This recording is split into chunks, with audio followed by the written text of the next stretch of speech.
There is a moment that plays in my head every single night before I fall asleep.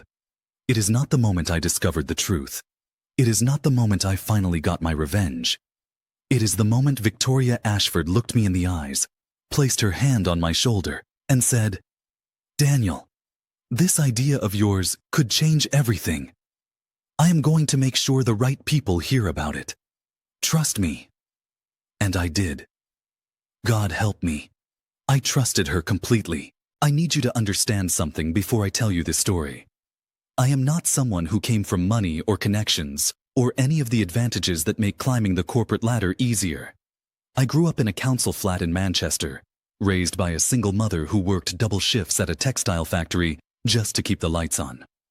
I taught myself to code when I was 14, using library computers and outdated textbooks I found at charity shops. I did not go to university because we could not afford it. Everything I have, everything I built with my own hands. When I landed a job at Nexus Digital Solutions in London, one of the fastest growing tech companies in the UK, I thought I had finally made it. I was 26 years old, terrified, and completely out of my depth. But I worked harder than anyone else. I stayed late. I came in early.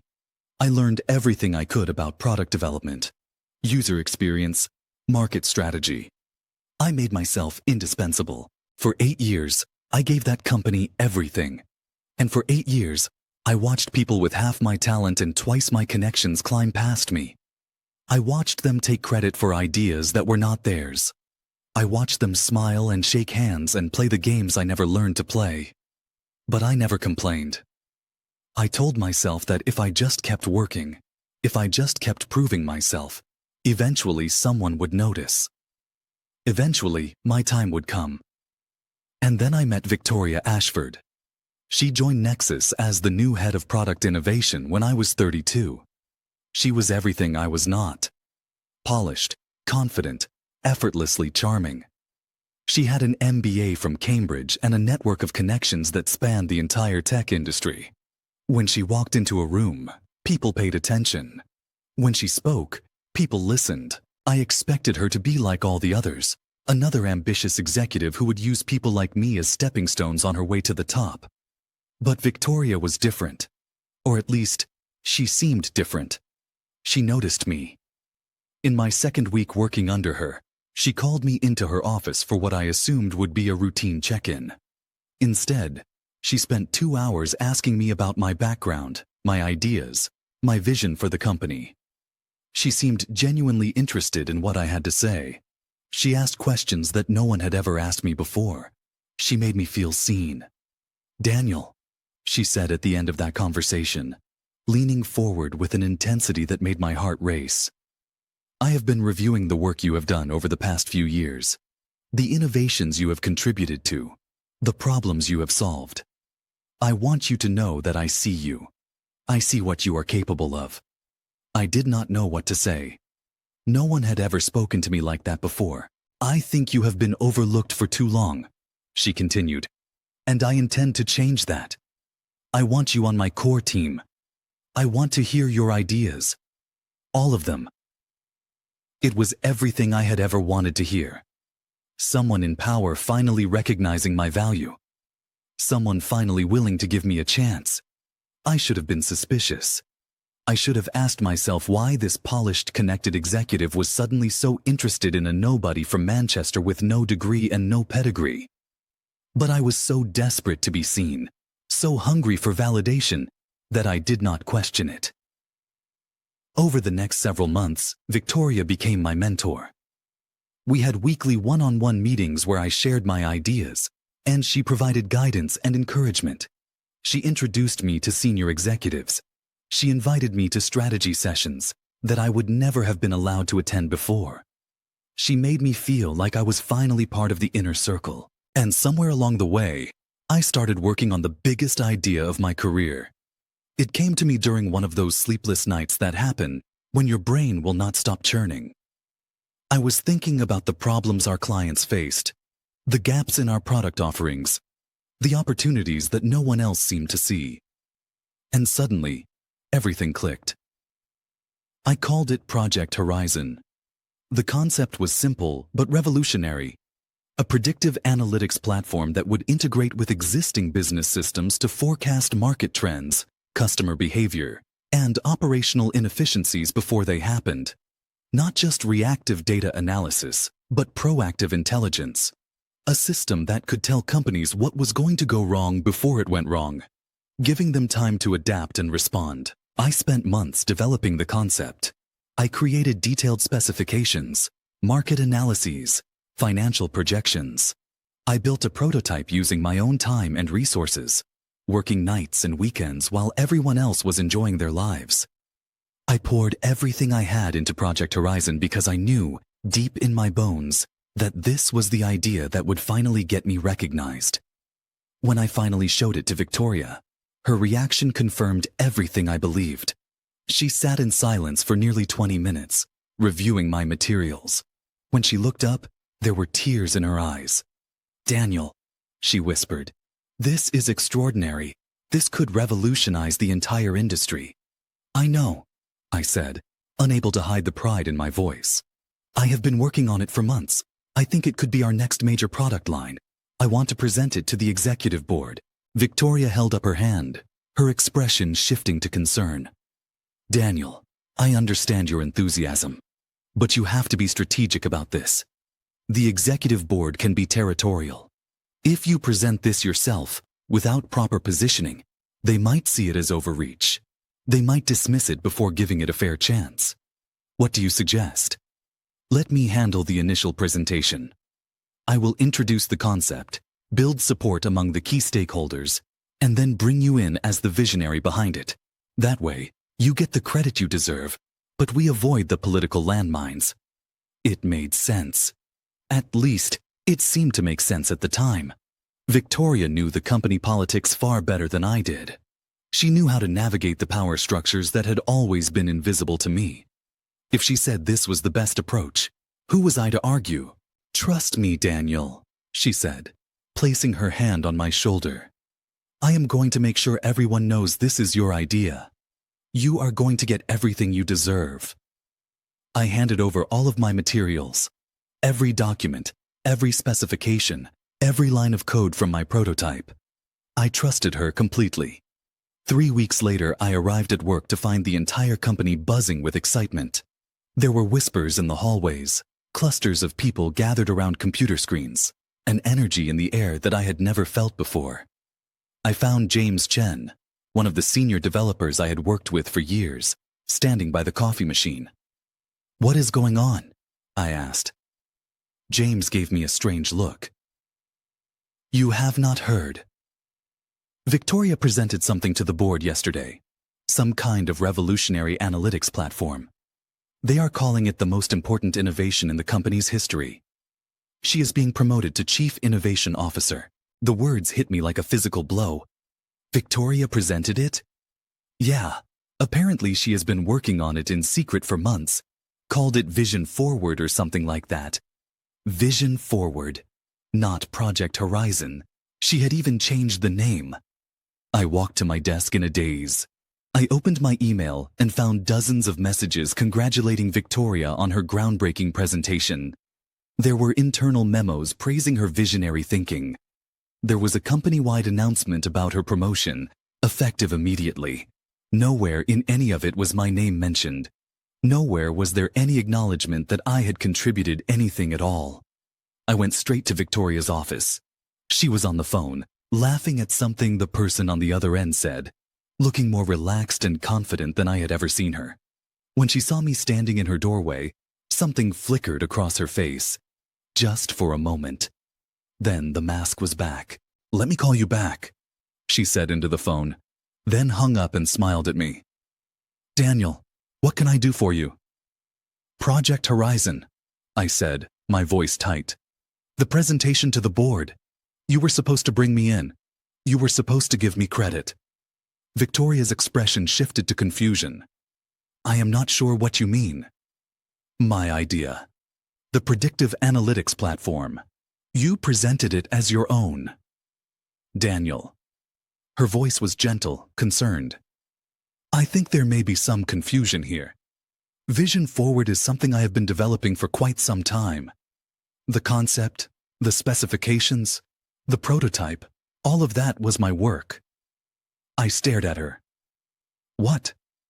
I know we discussed some similar concepts in our meetings, and perhaps some of my ideas influenced your thinking.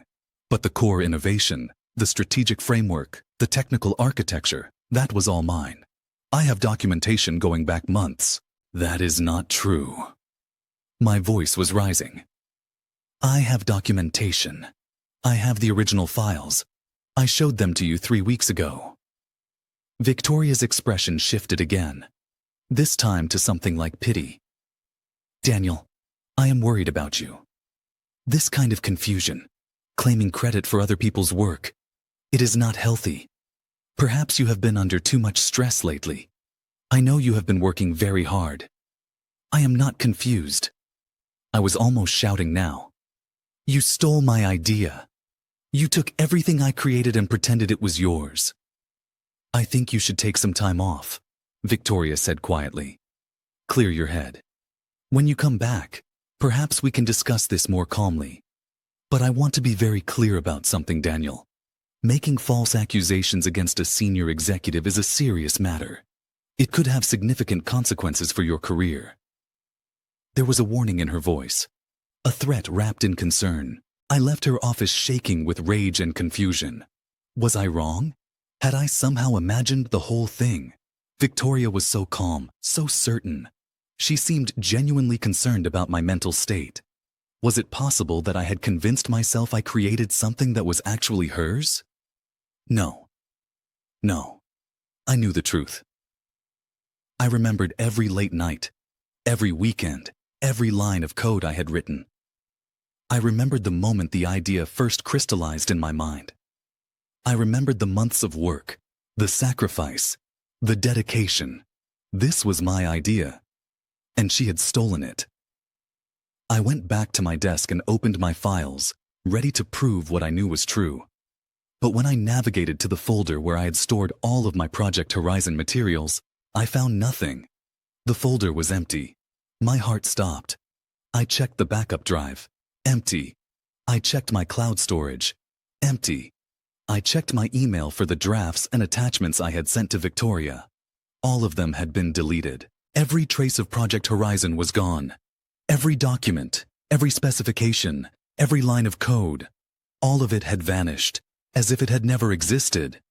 I sat at my desk, staring at my empty folders, feeling like the ground was crumbling beneath my feet.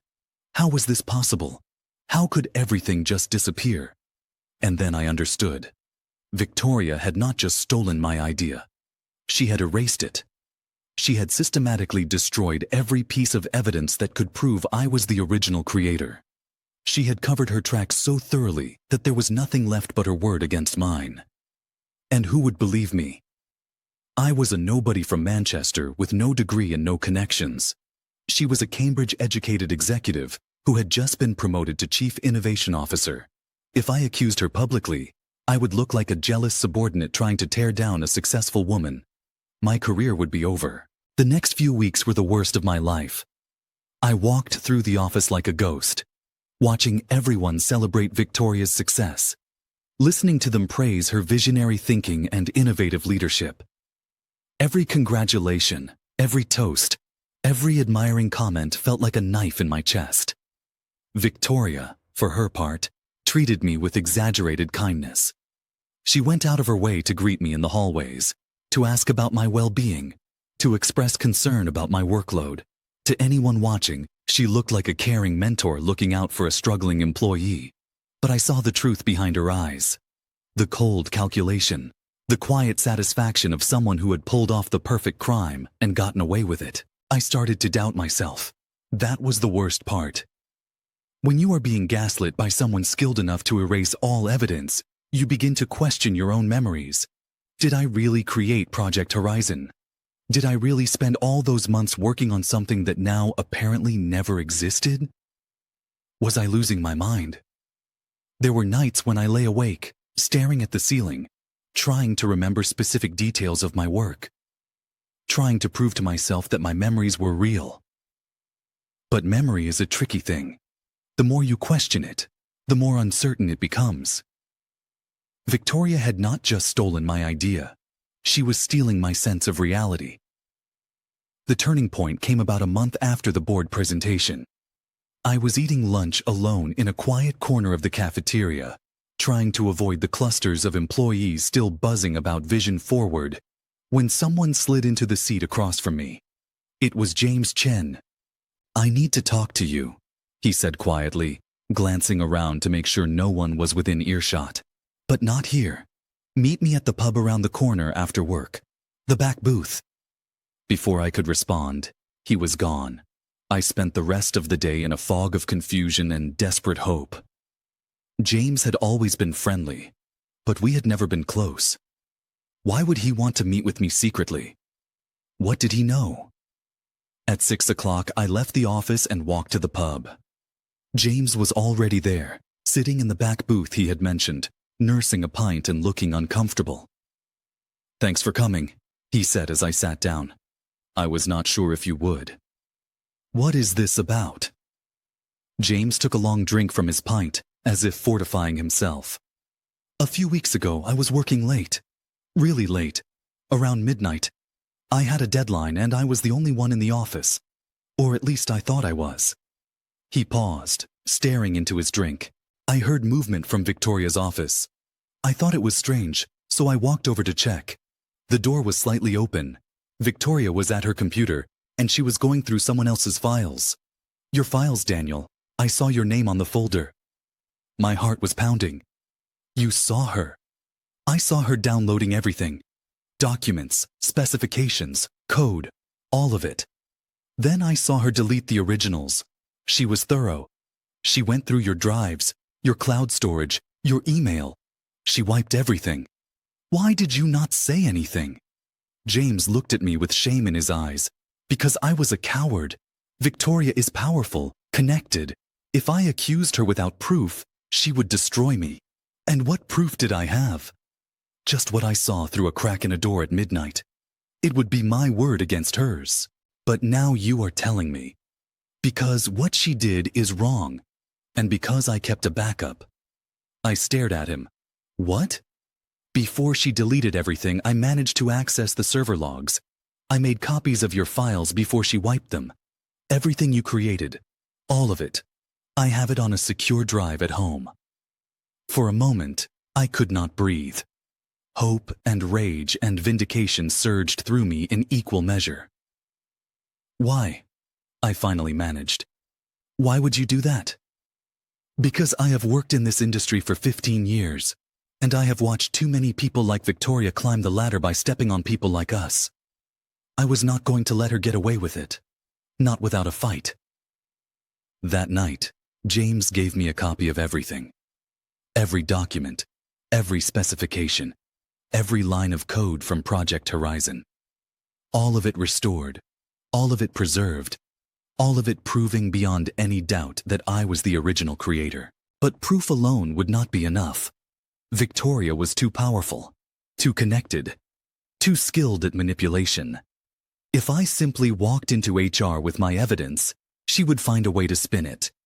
She would claim the files were fabricated, that I had somehow planted them. She would use her network of allies to discredit me and protect herself. I needed a strategy. I needed to dismantle her carefully, systematically, the same way she had dismantled me. I spent the next several weeks planning. I talked to James, gathering more information about Victoria's methods and connections. I reached out quietly to other employees who had worked under her, and I discovered something disturbing.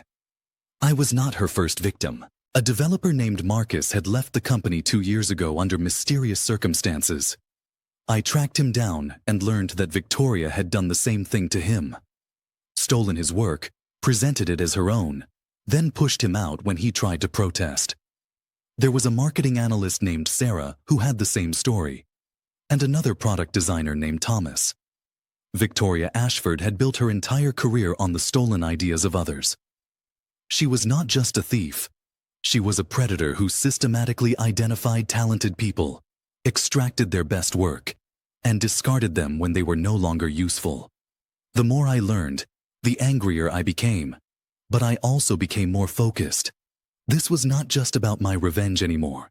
This was about exposing a pattern of abuse that had destroyed multiple careers and lives. I started documenting everything. Every story, every piece of evidence, every connection between Victoria's public successes and the people she had stolen from. I built a case so comprehensive that no one could dismiss it as the ravings of a single disgruntled employee.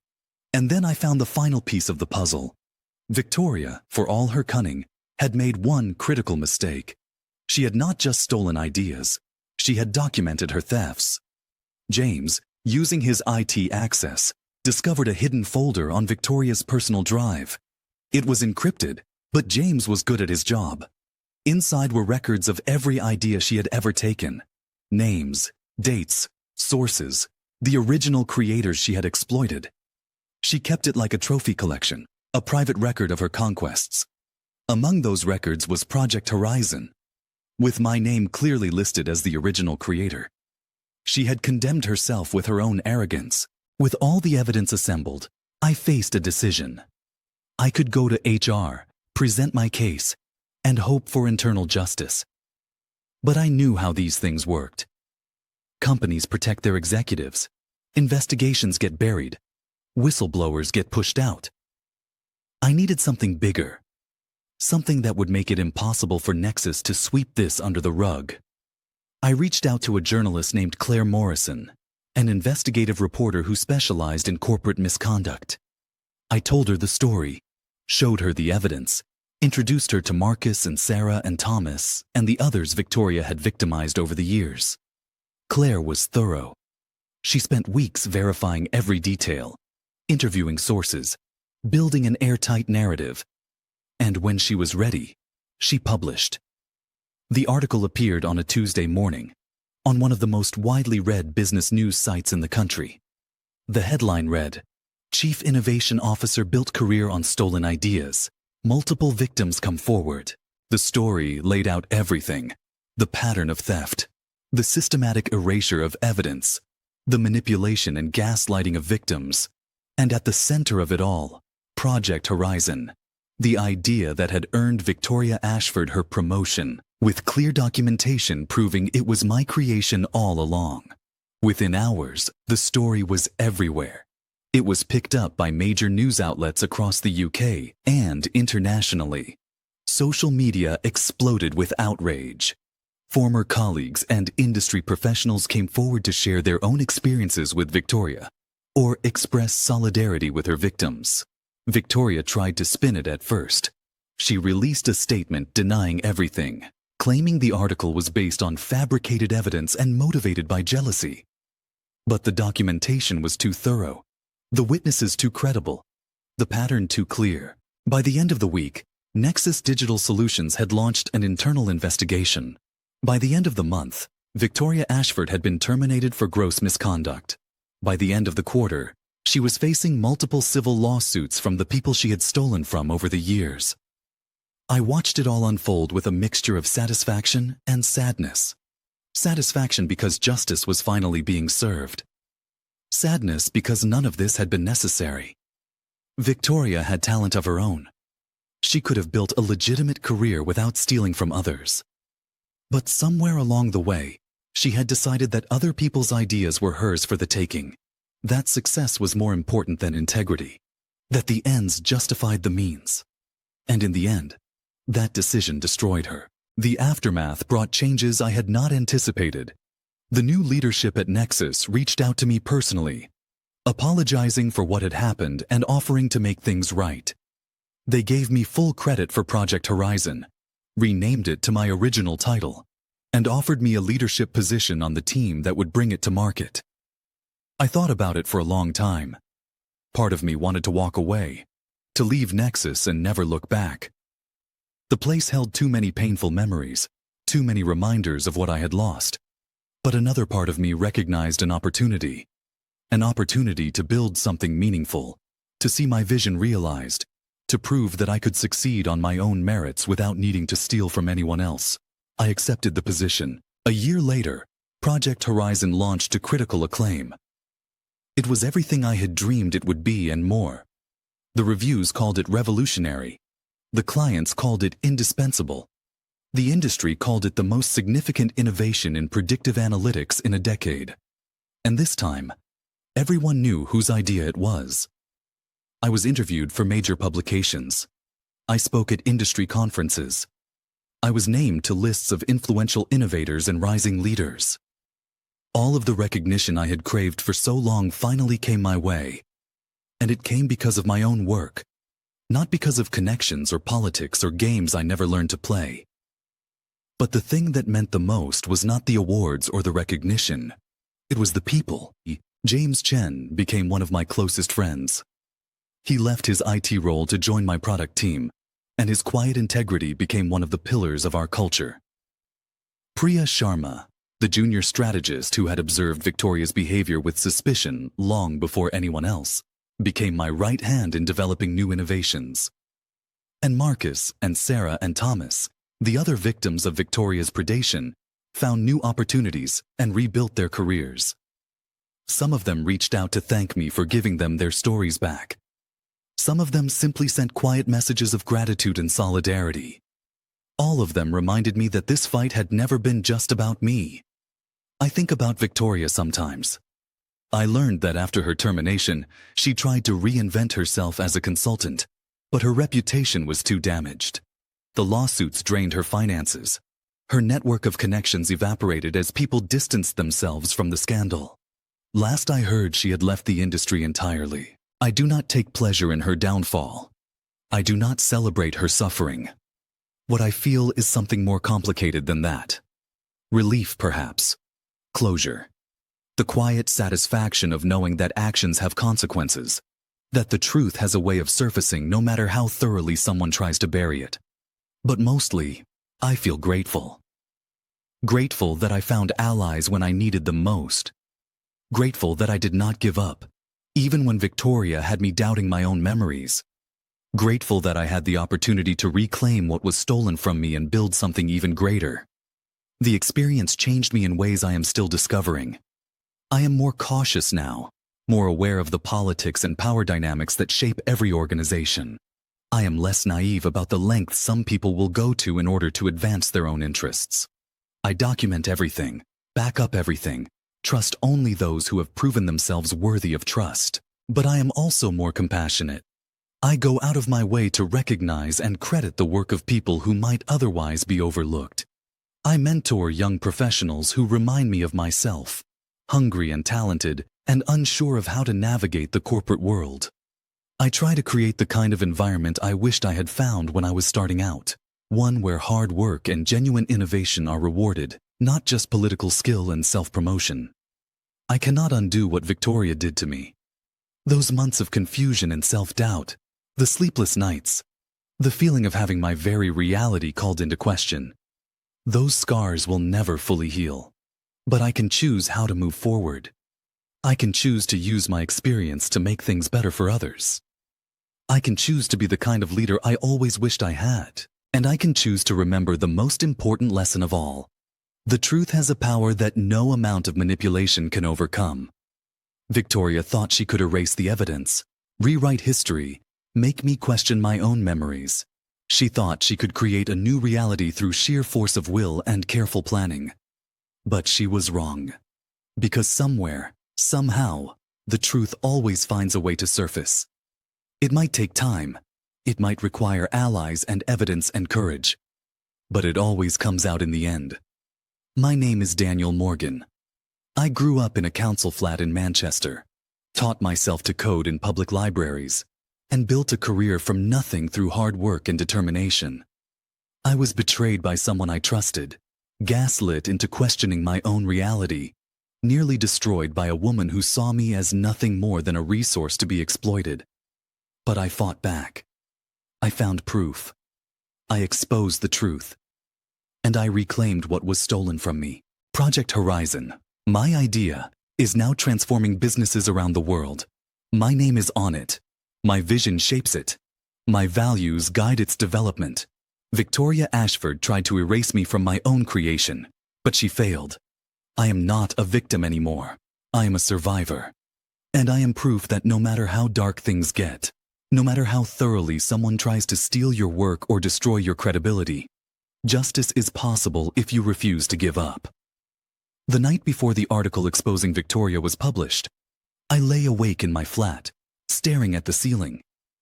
I thought about all the moments that had led to this point, the hope and the trust I had placed in Victoria, the crushing devastation of discovering her betrayal, the months of doubt and confusion, the slow, methodical building of my case, and I thought about what would happen when the world found out the truth.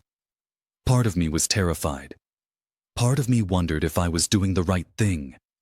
Victoria was going to lose everything, her job, her reputation, her career. Was I prepared to be responsible for that? But then I remembered all the other people she had hurt. Marcus, who had left the industry entirely after she stole his work. Sarah, who had spent years in therapy dealing with the trauma of being gaslit by a superior. Thomas, who had nearly given up on his dreams because Victoria had convinced him he was not talented enough to succeed. They deserved justice. They deserved to have their stories told. They deserved to see the person who had harmed them held accountable. And so did I. When the sun came up that morning, I made myself a cup of tea and sat by the window, watching London wake up. In a few hours, the article would go live. In a few hours, the truth would be out there for everyone to see. I was not sure what would happen next. I was not sure how people would react. I was not sure if Victoria would find some way to spin the story, to make herself the victim, to escape consequences once again. But I knew that I had done everything I could. I had gathered the evidence, built the case, told the truth. Whatever happened next was out of my hands. As I sat there, waiting for the world to change, I felt something I had not felt in a long time. Peace. Whatever the outcome, I had fought for what was right. I had refused to be erased. I had reclaimed my story. And that, in the end, was enough. The years since then have been kind to me. Project Horizon continues to evolve and expand. My team has grown into one of the most respected product development groups in the industry. I have opportunities and recognition that I never dreamed of when I was that hungry young man from Manchester, teaching himself to code in public libraries. But I never forget where I came from. I never forget the struggle it took to get here. And I never forget the lesson that Victoria Ashford taught me, in her own twisted way. Trust is precious. It should not be given lightly, and it should never be abused. When you find people worthy of your trust, hold on to them. They are rarer than you think. And when someone betrays that trust, when someone tries to steal what is rightfully yours, fight back. Not with anger or hatred, but with truth. Document everything. Find allies. Build your case. And when the time is right, expose the lies for what they are. The truth is the most powerful weapon you have. Never forget that. Victoria Ashford forgot it. She thought she could bury the truth under layers of manipulation and gaslighting and strategic erasure. She thought she was smarter than everyone else, that she could rewrite reality to suit her purposes. She was wrong, and now her name is a cautionary tale, a reminder of what happens when ambition becomes corruption, when success is built on stolen foundations. She is a lesson for anyone who thinks they can exploit others without consequences. Meanwhile, I am still here, still building, still creating, still making my mark on an industry that once made me feel invisible. My name is Daniel Morgan. I am the creator of Project Horizon, and this is my story. It is a story of betrayal, yes, a story of manipulation and gaslighting and having my work stolen by someone I trusted. But it is also a story of resilience, a story of finding allies in unexpected places, a story of refusing to be erased. Most of all, it is a story of truth.